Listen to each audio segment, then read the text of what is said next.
Hey everyone, I'm Colleen with Awaken Catholic, and this is Awaken the Saint. May my life be a continual prayer, a long act of love. These words came from a Carmelite sister who you may or may not have heard of. Saint Elizabeth of the Trinity was born in France in 1880 and grew up in Dijon, just a few hundred feet from a Carmelite monastery. As a child, Elizabeth was both brilliant and terrifying.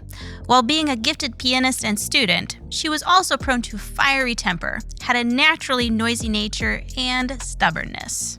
This made her a difficult child to deal with. Her mother at one point actually threatened to send her away to a correctional school, going so far as to pack her bags. Elizabeth responded by making repeated sincere apologies and attempting to control her wild emotions.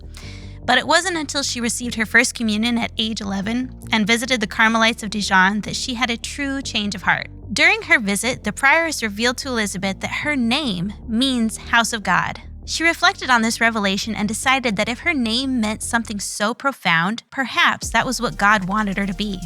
She decided to no longer be controlled by her temper. This was easier said than done, however, and her spirituality grew with fits and pains at odds with her natural temperament. After confessing one particularly long and loud tantrum to her parish priest, he told her that she would either die a saint or a demon. There were no other possibilities. Elizabeth decided she would work towards sainthood.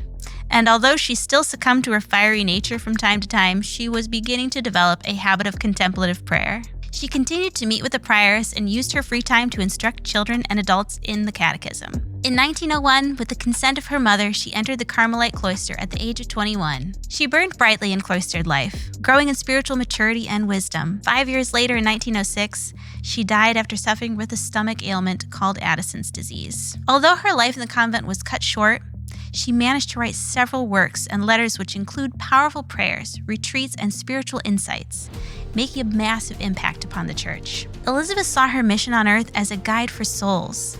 She worked to lovingly draw people out of themselves and into great silence so that they could fully encounter God in their hearts. She abandoned herself to the divine will, even as she suffered with her sickness. But like Saint Therese of Lisieux, her sufferings only made her love for Christ that much sweeter. Sometimes we can use our own bad habits, personality flaws, or personal struggles as excuses not to grow in holiness. But if we truly recognize, like Elizabeth did, that each of us is meant to be a house of God, we can find the strength to overcome the difficulties life has thrown at us. No one's path to holiness is easy, and no two are exactly the same. But with prayer and abandonment to the divine will, each of us can become a saint. Saint Elizabeth of the Trinity, pray for us.